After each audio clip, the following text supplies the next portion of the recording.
Le film Vaincre ou mourir, sorti au cinéma en janvier 2023, a suscité un ensemble de réactions, et j'ai envie de répondre à certaines choses que j'ai entendues qui m'ont semblé pour le moins curieuses. Peut-être puis-je participer à nourrir une réflexion sur le cinéma, le film historique, notre relation à l'histoire et au cinéma, etc. Je ne vais pas vraiment faire une critique du film lui-même, car après presque un mois, énormément de choses ont déjà été dites, et je vous propose de partir de certaines choses que j'ai entendues comme base de conversation. N'oubliez pas de vivre. J'ai entendu dans la vidéo de la chaîne Intercut sur ce film, l'animateur de la chaîne aborder avec raison le fait que Vaincre ou mourir a été financé par le CNC et Canal+. Et puis il dit: parce qu'en France, si tu veux sortir au cinéma, il faut que tu aies une aide du CNC. Sans aide du CNC, c'est très compliqué. Le CNC a donné cette aide. Le CNC a donc voulu que Vaincre ou mourir ait le droit d'exister et d'être projeté sur grand écran.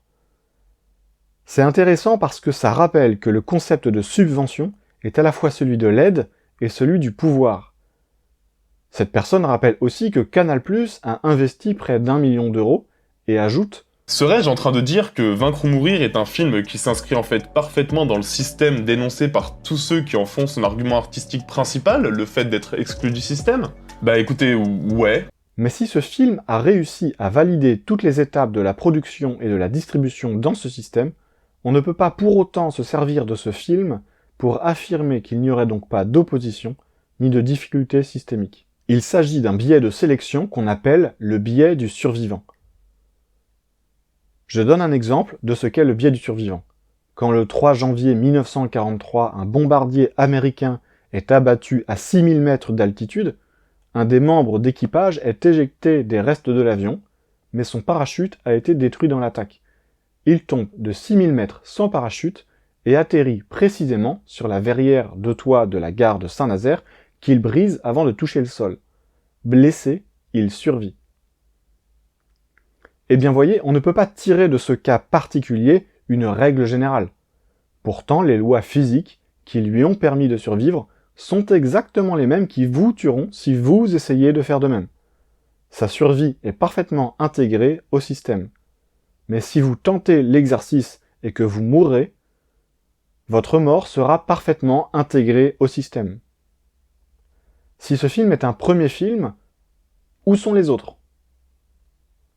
Eh bien, l'absence de tous les autres est autant intégrée au système que ne l'est l'existence de ce film.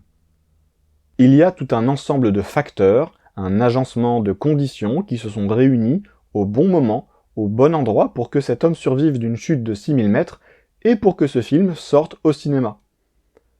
Supposer que cette survie serait une généralité, c'est une faille dans le raisonnement. Le fait que le film Vaincre ou mourir a été financé par le CNC et produit par Studio Canal n'est pas suffisant pour affirmer que ce genre de film, en France, s'inscrit parfaitement dans le système de production. Au contraire, le constat qu'il faille cet agencement de conditions particulières pour que ce film existe argumente en faveur du caractère exceptionnel de son avènement. Ça peut donc servir d'argument pour soutenir l'idée contraire que l'environnement ne lui serait pas favorable de manière générale. Parce qu'il y a une confusion entre le fait que quelque chose soit parfaitement intégré à son environnement et le fait que l'environnement lui soit favorable de manière générale. Il est possible que l'intégration parfaite de quelque chose à son environnement, ce soit la mort en général, et l'éventualité d'une survivance exceptionnelle. Le film Vaincre ou mourir est produit par Le Puy du Fou, et si Vaincre ou mourir en est le premier, Le Puy du Fou a plus de 30 ans d'expérience dans la représentation de loisirs, inspirés de sujets historiques. Le directeur du Puy du Fou, Nicolas de Villiers, est de la famille de Philippe de Villiers, ancien secrétaire d'État à la culture sous François Mitterrand, et ancien président du Conseil général de la Vendée, dont il a eu la fonction pendant plus de 20 ans. On peut donc comprendre qu'effectivement, le Puy du Fou avait le réseau suffisant pour que le Conseil général de la Vendée puisse attribuer une subvention du CNC pour produire ce film. Certains détracteurs relèvent aussi la participation en production de Studio Canal en pointant du doigt le fait que le groupe Canal+ est désormais partie du groupe Vivendi, contrôlé majoritairement par Vincent Bolloré, dont ces mêmes détracteurs précisent qu'il serait catholique. Ça commence à faire beaucoup à devoir mettre dans la balance pour permettre l'existence d'un film, quand même. Un environnement favorable n'en demanderait pas autant. De plus, si la critique identifie une certaine inexpérience dans la production de ce film malgré de tels soutiens, ça n'argumente pas en faveur d'une existence ordinaire. Et ça commence même à remettre en cause l'idée d'une parfaite intégration dans l'environnement. Car autrement, des collaborateurs plus expérimentés auraient pu être impliqués. On ne peut pas à la fois qualifier le résultat de téléfilm comme certains l'ont fait, invoquer les soutiens extraordinaires qu'il a reçus dans son développement, et, en même temps, affirmer qu'il serait le fruit parfaitement intégré de son environnement. En fait, il faut choisir. Parce que si on affirme que ça ressemble à un téléfilm, alors ça suppose que l'industrie pour produire ce genre de film en est encore à l'étape du balbutiement. Si, pour pouvoir produire sur le sujet particulier de Charette ou des guerres de Vendée, ce qui ne serait encore qu'un premier film avec des défauts, il faut racheter Canal, la marche est haute quand même. En plus, on parle de cinéma. Alors racheter Canal et avoir le conseil général dans sa poche, ce ne sont pas des compétences de réalisation. Donc si le film serait intégré favorablement dans son environnement de production, le résultat serait peut-être différent. Quand Daniel Rabourdin a réalisé son docu-fiction La Rébellion cachée sorti en 2017 sur le sujet des guerres de Vendée, il a pu lui aussi faire participer Rénal Sécher, comme l'a fait Vaincre ou mourir. Dans le générique de son docu-fiction, on voit cité comme consultant Hubert de Torcy, le président de Sage Distribution, qui est justement la société qui distribue Vaincre ou mourir, et qui distribue aussi La Rébellion cachée.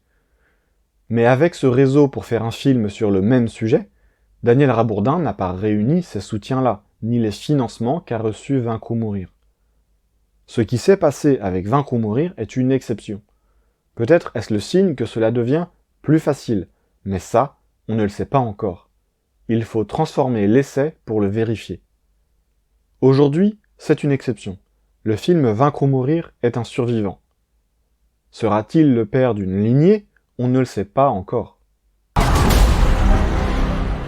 Un point qui a été relevé par plusieurs personnes ou médias, y compris l'animateur d'Intercut, c'est que ce film serait distribué par une obscure société de distrib qui s'appelle Sage Productions, qui n'a juste jamais sorti de film à grande ampleur, jamais, et qui est spécialisée dans le film de cinéma chrétien.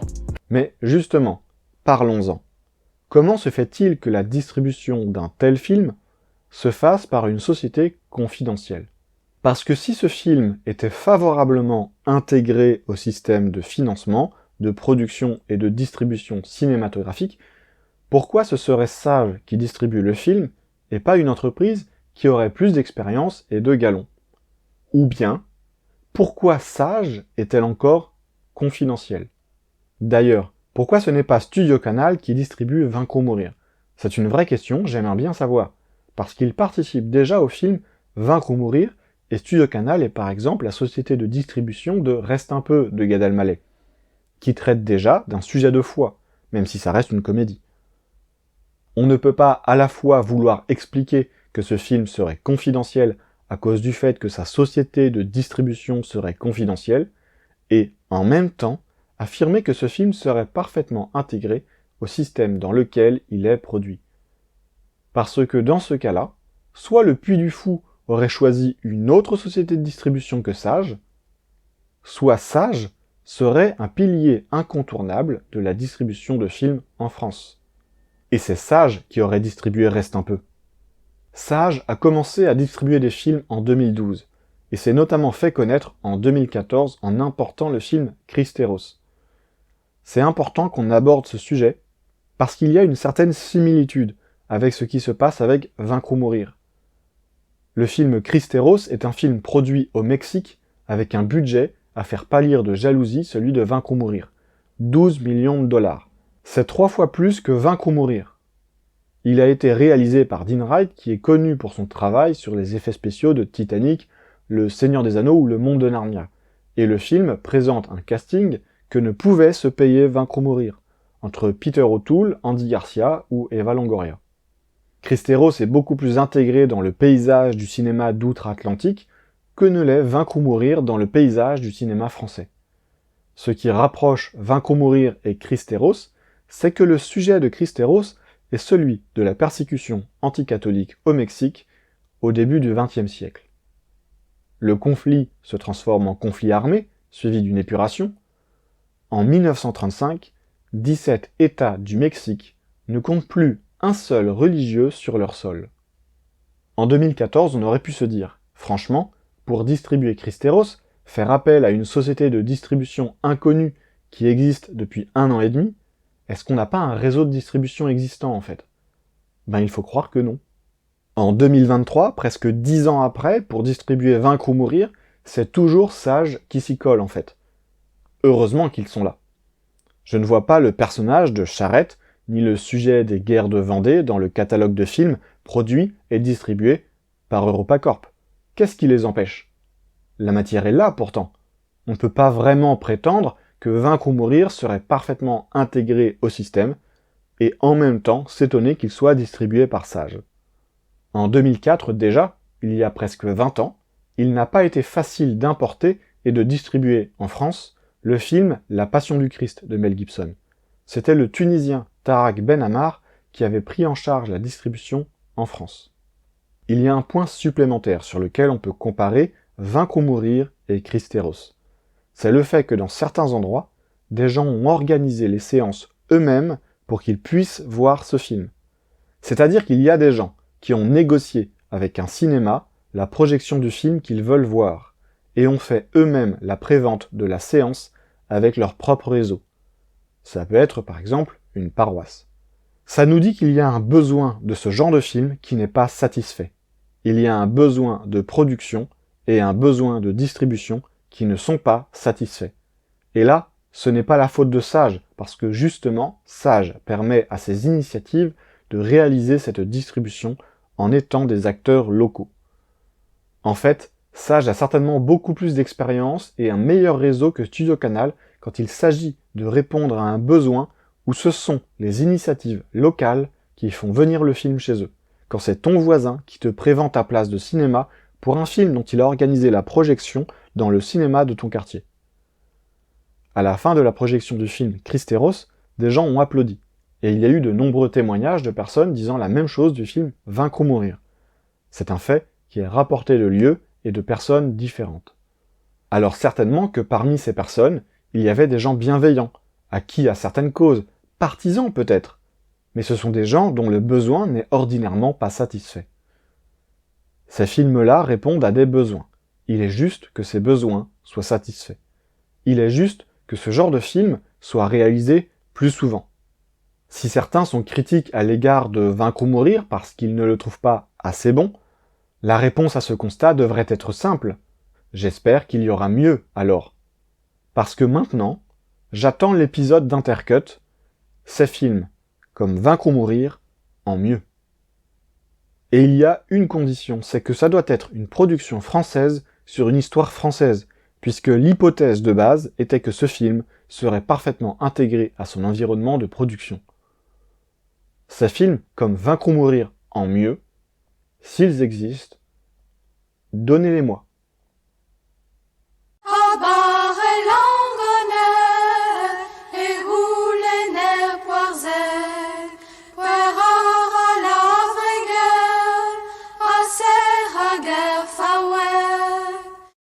Un point qui me tient à cœur, c'est la pudeur et la délicatesse que j'ai retrouvées dans ce film. C'est étonnant parce que je n'ai vu personne en parler, ou alors ça a été dénoncé de manière indirecte.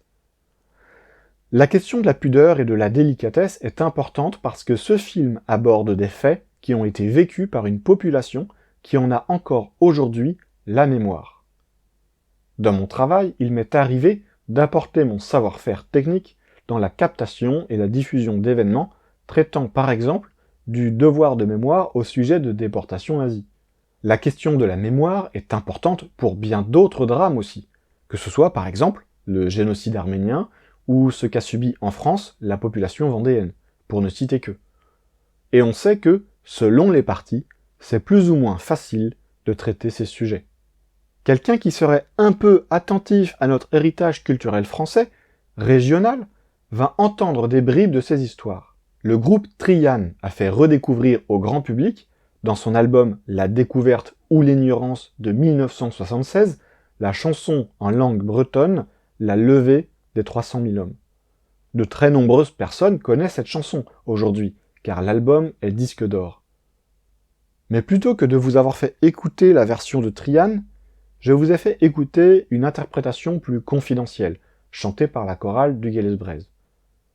C'est une chanson bretonne. En français, l'extrait que j'ai choisi dit « On avait demandé 14 de Langonette, 4 autres de Brézel et 7 du Faouet. » Cette chanson parle de la levée des 300 000 hommes en Bretagne, quand le nouvel État révolutionnaire à Paris décide de conscrire des hommes pour faire la guerre pour la démocratie avec ses canons.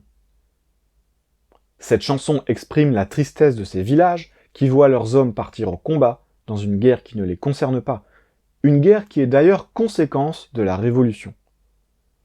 Celui qui a habité à côté du Faouet, quand il entend cette chanson, elle lui parle personnellement. C'est cette même levée des 300 000 hommes, cette fois-ci en Vendée, que l'on voit au début du film Vaincre ou mourir. Au refus suit la révolte, à la révolte suit de violentes représailles. La population a vécu ces choses et s'en souvient. Dans le film est évoquée la guillotine, mais aussi les noyades de Nantes et toutes sortes de crimes à l'égard de la population. Le souvenir de ces choses est une mémoire vivante. C'est un des effets du traumatisme de se souvenir du drame. Et ce souvenir n'est pas mauvais en soi, il fait partie du vécu. Il fait partie du deuil lui-même. La cicatrice fait partie de l'homme qui survit.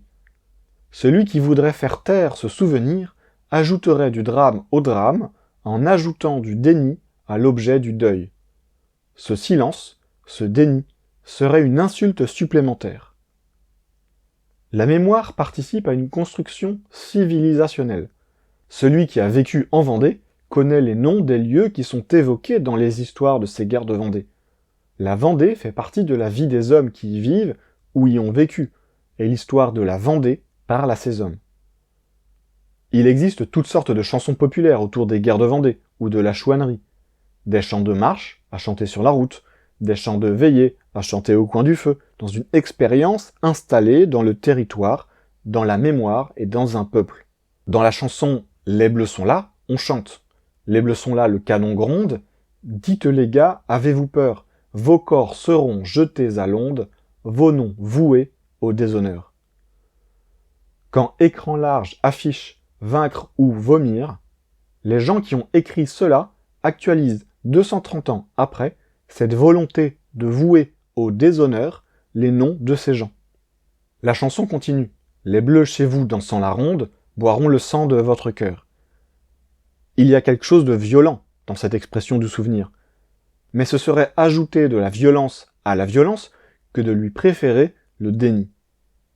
Préférer le déni, ce serait être complice de la volonté d'anéantissement. Quand, dans Écran large, Antoine Desrues écrit « À la vue de Vaincre ou mourir, on préférerait presque que l'enfer existe réellement pour y voir ses responsables prosélytes et réactionnaires y brûler avec délectation », je me dis « Mais oui, en fait, ce qu'il décrit là, c'est le concept de base de ce que l'on a appelé en Vendée la colonne infernale, où les villages ont été incendiés et où les gens ont été littéralement jetés au four, au feu, pour y voir avec délectation y brûler ces dits prosélytes et réactionnaires. Le massacre des Lucs sur Boulogne a fait entre 500 et 590 victimes, y compris de très nombreuses victimes civiles. Le 28 février 1794, 110 enfants âgés d'1 mois à 7 ans sont massacrés dans l'église du Petit-Luc. Certains des acteurs de ce massacre se seraient vantés d'avoir éliminé des grenouilles de bénitier accrochées à leurs reliques, ce qui ajoute au meurtre de masse et à l'horreur de ce massacre d'enfants la dimension intentionnelle d'une persécution relative à la foi et donc à la coutume de la population visée. En fait, on connaît le prénom, le nom et l'âge de chacun de ses enfants. Ce n'est pas un souvenir lointain, anonyme. Certaines personnes, en lisant la liste, retrouveront leur propre nom, et ont peut-être dans leur famille un cousin, une cousine, qui font partie de ces enfants assassinés à un âge entre 1 mois et 7 ans par des soldats de l'armée française. J'avais de l'appréhension avant de voir Vaincre ou mourir, mais j'ai été agréablement surpris de ne jamais ressentir de malaise, pas par rapport aux événements du film, mais par rapport à sa réalisation. En particulier, rien ne m'a arraché à l'immersion, rien ne m'en a fait décrocher. Et ça, je pense que c'est digne d'être relevé. Vaincre ou mourir a trouvé la pudeur nécessaire pour traiter d'un sujet historique de mon pays, dont les personnages sont de mon pays, ont vécu des événements réels sur une terre à laquelle je peux me rattacher. Avant de voir ce film, je n'avais jamais assisté à une quelconque production du Puy du Fou. Je ne suis jamais allé au parc et je n'ai jamais vu un seul de leurs spectacles. Donc ce film est le premier contact que j'ai eu avec ce qu'ils produisent. Je n'avais pas d'a priori sur le film, si ce n'est que, parce que c'est un premier film et un petit budget, j'étais prêt au cas où le résultat me déplairait. Je connaissais par contre déjà le sujet du film, mais ça a tendance à me rendre plus critique et moins indulgent. Parce que je connais un peu le sujet, certains pourraient me dire « Mais Thomas, ne serais-tu pas déjà convaincu? Si tu nous dis que tu as aimé ce film, ne serait-ce pas parce qu'il raconte une histoire pour laquelle tu aurais une affection préalable ?» Ben en fait, non. Il est plus difficile à un film de me plaire quand il touche à des éléments de mon identité, de mon pays, de ma langue ou de ma culture, parce que je suis plus exigeant, parce que je suis beaucoup plus à vif. Quand un film met en scène des personnages, une histoire, un caractère bien français, il arrive souvent que ce film provoque en moi un malaise. La source de ce malaise, c'est une pudeur. Voyez, un peu comme si quelqu'un me montrait du doigt. Parce que ces sujets me sont proches, je suis plus sensible et plus critique. Et Vaincre ou mourir a réussi à faire ce qu'énormément de films français échouent. Je donne 2 exemples, bien connus du cinéma français. Le film Astérix et Obélix contre César de Claude Zidi, sorti en 1999. Il m'avait causé un malaise, tout au long du film. Parce que justement, je connais bien Astérix. Et puis je connais bien la langue. Je connais bien l'humour d'Astérix. Je connais le caractère français, certains diraient franchouillard, de ses personnages, à la fois dans la BD et dans le film. Quand je regarde le film, j'ai l'impression que quelqu'un me regarde et me dit « C'est ça l'humour de ton pays ?» C'est gênant en fait. Mon second exemple, c'est Le fabuleux destin d'Amélie Poulain de Jean-Pierre Jeunet, sorti en 2001. Ce film exagère tout, les personnages, les décors, l'environnement, et représente un Paris de carte postale. Non pas celui qui existe en vrai, mais celui qu'on imagine, dans l'intimité de son imaginaire. Et voyez, j'ai posé le mot d'intimité. C'est un peu comme si quelqu'un racontait un de vos rêves à votre place. Le film me suggère quelque chose à l'intérieur de moi, puis dit publiquement à l'écran ce qu'il m'a suggéré. Ce faisant, il viole mon fort interne. Ça produit un malaise. Et puis, dans ces 2 films, il y a ce sentiment que ce n'est pas vrai, c'est pas possible en fait, ça en fait trop. Et ça me fait décrocher du film. Certaines emphases un peu trop appuyées m'arrachent à l'immersion du film. Je n'ai pas trouvé cela dans Vaincre ou mourir. J'ai donc été respecté par le film et son réalisateur. Et certains diront que la voix off est peut-être trop présente, que le film pourrait plus montrer que dire. Peut-être. Mais au moins, le film ne fait pas cette erreur très gênante de suggérer un ressenti, puis de dire tout haut ou de montrer bien grassement ce que le spectateur a ressenti dans l'intimité de son affect et de son imaginaire. Trop souvent, dans un film français, il y a un moment où je ne peux m'empêcher de voir des Français qui jouent des Français, qui se regardent jouer des Français, qui seront regardés par des Français, et voir l'acteur se sentir obligé de trahir qu'il est un acteur, qui a honte de lui-même, et qui a besoin d'exprimer un peu de distance avec ce qu'il fait parce qu'il n'assume pas. Et où même le sérieux devient comédie aux dépens du français. Je ne supporte pas cette espèce de message que les acteurs envoient trop souvent au visage du spectateur. Ne me prends pas trop au sérieux dans mon jeu parce que je n'ai rien à voir avec ça. Vaincre ou mourir ne fait pas ça. Il y a une différence entre agir français dans son jeu et jouer un Français. Et dans le film, ils ont agi français. Certains réalisateurs y arrivent et parfois n'y arrivent pas. Luc Besson ne tombe pas dans ce piège quand il réalise Nikita, par contre, il tombe à fond dans ce piège et c'est insupportable quand il réalise Lucie avec les personnages des policiers français. J'espère donc que ce n'est pas une exception chez Puy du Fou Film et que leurs prochains films continueront dans cette même dynamique, sans faire cette erreur. Vaincre ou mourir touche à des faits réels et à l'imaginaire que l'on construit au contact de ces faits réels pour internaliser la connaissance. Et à aucun moment le film ne m'a manqué de la délicatesse nécessaire.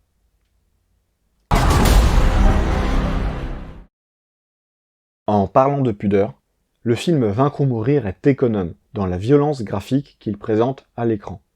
Il peut y avoir beaucoup de raisons à cela. Beaucoup ont dit que cela relevait à leurs yeux un manque de moyens, ce qui est bien possible étant donné le budget de ce film. Une deuxième raison pourrait être la volonté de conserver un large public. Ça se défend et ça peut être critiquable. Parfaitement.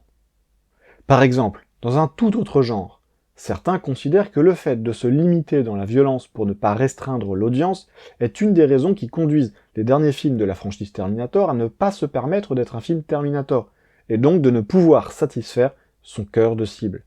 Mais, si le cahier des charges demande que le film soit tout public, et qu'on n'est pas d'accord avec ça, c'est le cahier des charges qu'il faut critiquer.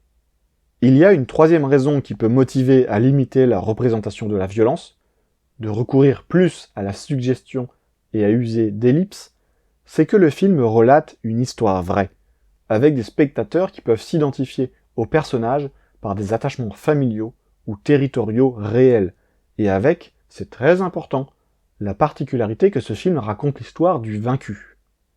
Parce que si le film s'intitule « Vaincre ou mourir », le personnage, à la fin, il est vaincu et il meurt, et ce n'est pas une fiction. Cette façon de faire des ellipses et de montrer certains tableaux presque statiques ou lointains me font énormément penser au film Le tombeau des Lucioles, d'Isao Takahata.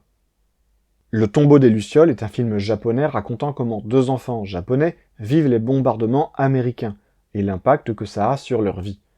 Ils sont les vaincus de l'histoire, et ils meurent à la fin. Quand Isao Takahata nous montre les corps des victimes de bombardements, il nous les pose simplement, comme le fait le film Vaincre ou mourir. On ne voit pas les gens mourir, on voit les gens morts. Parfois, les films jouent sur les deux plans. Dans le film The Patriot avec Mel Gibson, certains combats sont explicites. On voit par exemple un boulet de canon qui arrache la jambe d'un soldat, au premier plan. Par contre, quand Anne, qui vient d'épouser Gabriel, est enfermée avec le village dans l'église paroissiale et que l'église est incendiée, le film ne nous montre pas cette mort et fait une ellipse. On comprend la mort quand son beau-père, Benjamin, ramasse dans les cendres le collier qu'elle portait. Cette différence de traitement est alignée sur la proximité que le spectateur peut effectivement développer avec les personnages.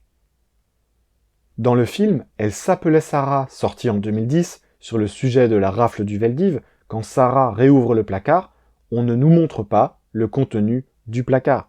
Ce n'est pas nécessaire et ce n'est pas utile. On n'en a pas besoin pour comprendre ce qui se passe, et on n'a pas besoin de s'infliger ce spectacle. Et en fait, savoir faire une ellipse, le faire bien, ça demande un certain talent. Et si j'ai vu beaucoup de monde critiquer le fait que le film recourt énormément à l'ellipse, je n'ai vu personne dire que ces ellipses étaient mal faites. Et puisque certains sont déçus que ce film raconte plus qu'il ne montre, je rappelle que parfois, une bonne ellipse demande plus de talent que de montrer. Et parfois, une bonne suggestion provoque plus d'effet que le simple montrer. Le bruit d'une patte griffue derrière la porte peut être plus inquiétant que la vue de cette patte griffue. Et autant certains films mélangeront l'explicite et l'implicite, d'autres films comme Le tombeau des Lucioles et Vaincre ou mourir font le choix de l'implicite et de la pudeur sur toute la ligne. Ces deux films présentent l'histoire racontée par le vaincu, et l'histoire va être entendue par la population même qui a la mémoire douloureuse de ces événements. Si parfois le manque de moyens a pu encourager ces ellipses, je rappelle qu'un film n'est pas toujours à 100% un divertissement. C'est précisément ce qui se passe avec le tombeau des Lucioles et Vaincre ou mourir. Quand bien même il y aurait une cause matérielle à l'absence d'explicite, celui qui réclame plus d'explicite révèle peut-être qu'il n'a pas tout à fait compris l'objet du film. Parce que ce n'est pas uniquement un film de costumes, de mousquets et d'épées. On ne peut pas réclamer de tous les films d'être à 100% un divertissement, et on ne peut prétendre que le spectateur est nécessairement détaché de la violence qui y serait représentée. Le problème, c'est que même si vous voulez impérativement vivre dans le déni en dépolitisant le film et en vous vidant le crâne devant un grand spectacle historique, eh bien vous allez vite déchanter. Je reprends cette comparaison, mais quand on va voir le tombeau des Lucioles, est-ce que ces gens nous disent que l'on est censé vouloir vivre impérativement dans le déni en dépolitisant le film et vouloir se vider le crâne devant un film à grand spectacle? C'est ça leur seul horizon du cinéma en fait? Est-ce que lorsqu'Hayao Miyazaki a réalisé le film Le vent se lève, où il nous raconte l'histoire d'un concepteur d'avions de guerre japonais dans une guerre que le Japon a perdue, est-ce qu'ils nous disent que pour regarder cet autre film, il faut vouloir vivre impérativement dans le déni en dépolitisant le film et vouloir se vider le crâne devant un film à grand spectacle? C'est un argumentaire ad hoc qui ne souffre pas la comparaison une fois confronté à un périmètre plus large que ce film, une sorte de carte joker que certains sortent de leur poche quand ça les arrange. Le cinéma n'est pas le lieu pour vivre dans le déni et se vider le crâne. Si c'est ça leur besoin, alors oui, il vaut peut-être mieux qu'ils aillent au cinéma que de se tourner vers certaines substances douteuses. Parce que ce que certains expriment là, dans certains médias, c'est leur comportement de junkie qui fuit le réel dans une consommation de drogue et qui se plaignent que la dose n'est pas assez forte, qu'elle arrache pas assez, et pire encore, qu'ils sont encore lucides avec ça. Et ça, pour eux, c'est un échec. Celui qui regarderait le tombeau des Lucioles en se disant « on va voir un film de guerre, ça va être l'éclate », il va complètement passer à côté du film. Son expérience sera complètement ratée. Mais ça ne sera pas la faute du film. Si le spectateur pose comme condition qu'il ne doit y avoir ni empathie, ni compassion, ni toute autre forme d'investissement affectif, c'est le spectateur qui a un problème, pas le film. Je me souviens d'un film sur Jeanne d'Arc qui était en 2 parties. C'était Jeanne la Pucelle de Jacques Rivette, sorti en 1994. Il y avait un film intitulé Les batailles et un autre intitulé Les prisons. Peut-être que ça aurait été une bonne idée de faire quelque chose comme ça pour Charette, avec 2 atmosphères. Une plus glorieuse à grand spectacle, et une plus intimiste et plus dans la tragédie. Mais je comprends qu'il ne pouvait pas se permettre cela pour un premier film. Même si l'histoire de Charette est propice à représenter des combats épiques, avec lesquels on pourrait prendre une certaine distance émotionnelle, le film en lui-même n'est pas facile pour une certaine population. Ce n'est pas une question de violence graphique. La même personne qui pourrait se farcir les 3 John Wick d'affilée, cette même personne se donnera un répit de plusieurs jours avant de se permettre de regarder à nouveau Vaincre ou mourir. Dans John Wick, on a un personnage imaginaire évoluant dans un univers imaginaire et qui trucide des personnages imaginaires. Dans Vaincre ou mourir avec Charette, ce sont nos cousins qui trucident nos cousins dans notre propre pays. Si la relation du spectateur au film est la même dans les 2 cas, c'est que le spectateur ne prend pas le risque de sortir de sa zone de confort. La pudeur du réel est aussi demandée parce que le sujet est traité correctement. Voyez, si je prends le film Le Dernier Samouraï avec Tom Cruise, je n'ai pas de doute que les moyens, les acteurs ne sont pas du tout les mêmes. Sauf qu'il y a un problème fondamental. Dans le film Le Dernier Samouraï, le personnage principal est présenté comme un Américain vétéran des guerres indiennes et traumatisé par les massacres des Indiens aux États-Unis. Alors que le personnage réel dont s'inspire l'histoire est un Français, officier sous Napoléon III, ayant vécu l'expédition du Mexique, la guerre franco-prussienne de 1870 et la Commune de Paris. Alors oui, il y a une différence. Dans un cas, le fait historique nourrit le scénario d'une autre histoire fictive avec toute la distance que cela met. Et dans un autre cas, l'histoire racontée essaye de représenter le fait historique. L'histoire elle-même a une importance, et Vaincre ou mourir traite correctement l'histoire. Cette part va être purement technique, mais j'ai entendu plusieurs fois que ce film manquait de figurants à l'écran. J'ai entendu cela par exemple dans la vidéo de Christopher Lann. Les scènes de bataille, il y en a une en particulier qui est bien mise en valeur, c'est la bataille de Torfou, une grande victoire de Charette. Mais là aussi, ça manque cruellement de figurants. Ça manque cruellement de figurants tout au long du film, mais surtout pendant les scènes de bataille. Alors, c'est vrai que sur ce point, le cinéma peut nous montrer des choses plus grandioses. Mais là, il ne faut pas se tromper de combat. Ce n'est pas un manque de figurants, mais un manque d'effets spéciaux. On a du mal à s'en rendre compte parfois, mais énormément de choses que l'on voit désormais au cinéma ne sont plus des choses filmées, à commencer par les figurants. Ça se voyait déjà dans des films comme Forrest Gump, mais c'est désormais la norme.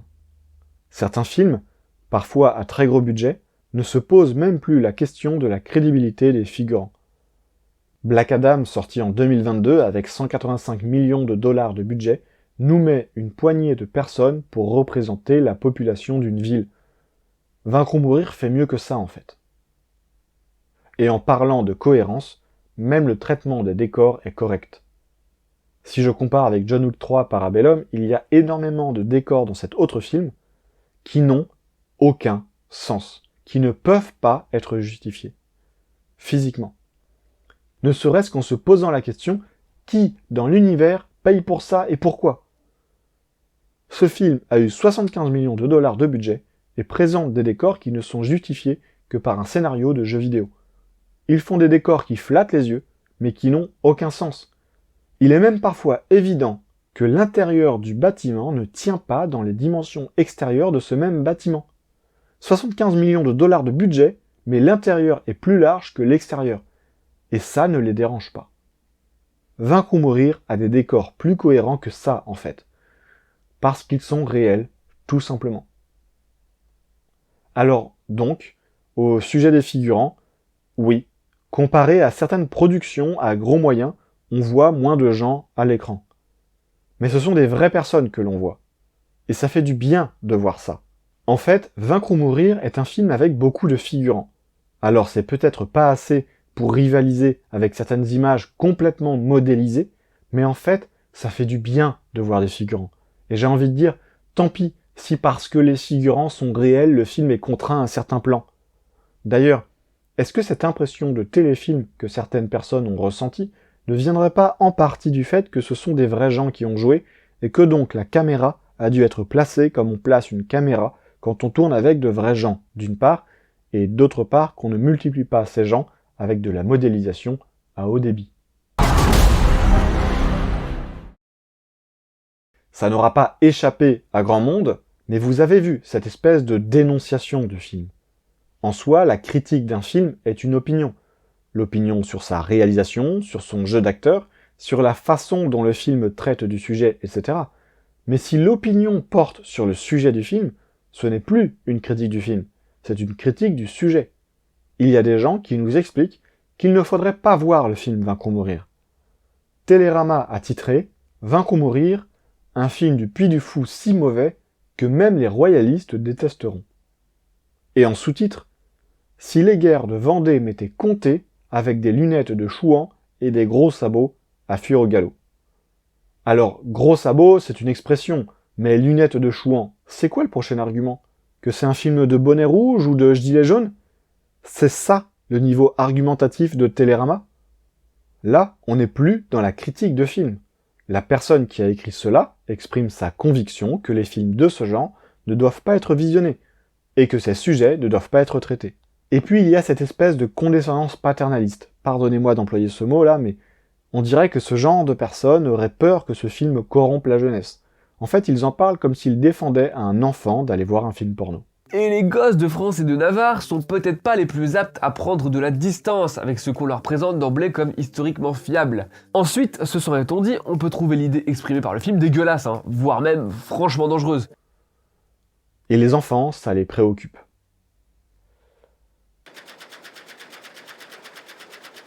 L'historien Guillaume Lancereau, interviewé par Libération, part dans une imprécation mettant en garde contre une pente glissante qui débaucherait la population.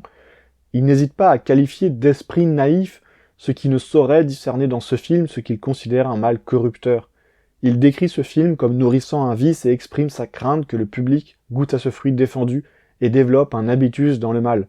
Bon, je vous l'accorde, il le fait avec le vocabulaire propre à sa religion. Mais c'est ce qu'il exprime. J'ai envie de leur dire, et s'ils m'entendent, ça va les faire hurler, mais l'histoire d'un peuple chrétien en France est l'histoire de ce qu'il a vécu, dans ses victoires et ses défaites, dans sa gloire et son anéantissement. Ce n'est pas sale. Je ne pense pas qu'on a besoin d'eux comme clergés douteux avec leurs interdits religieux bien à eux et qui ne font rien de plus que nous expliquer que ce film est à leurs yeux une œuvre licencieuse, dissolue et dépravée. Molière se moquait de la pudibonderie de son siècle et du signalement de vertu du personnage qu'il nomme Tartuffe. Mais qu'est-ce qu'on rigolerait bien si Molière nous écrivait aujourd'hui un nouveau Tartuffe avec cette pudibonderie nouvelle et ses vertus de façade. Ce nouveau personnage de Tartuffe qui singe bien sa dévotion pour se faire servir pitance dans sa gamelle et séduire la femelle. En fait, non. Tout compte fait, tout comme Molière l'a subi en son temps, peut-être cette pièce serait dénoncée par ces mêmes dévots, si ce n'est interdite. Dans la pièce de Molière, le Tartuffe s'est emparé de la maison et en a chassé le propriétaire dont il a obtenu les richesses et la confiance par ses tromperies. Tiens. Dans la pièce de Molière, c'est le roi qui rétablit la justice et qui rend au malheureux ce qu'il avait perdu. Mais dans cette nouvelle pièce de Tartuffe, que l'on voit jouer dans nos médias aujourd'hui, le roi étant mort, c'est peut-être bien le Tartuffe qui règne sur le domaine et qui administre les richesses. Pour voir la fin alternative du Tartuffe, il suffit de lire Libération ou Télérama. Beaucoup ont relevé que le film Vaincre ou mourir était un peu le cul entre deux chaises, entre le cinéma et le documentaire. Ce qui s'explique d'ailleurs par l'histoire de sa production. Si vous avez envie d'approfondir le sujet, et cette fois-ci c'est vraiment un documentaire que je propose, vous pouvez regarder le documentaire de Daniel Rabourdin, La Rébellion cachée. Si vous êtes intéressé par le sujet des guerres de Vendée, je vous mets le lien en description. Et n'oubliez pas de vivre.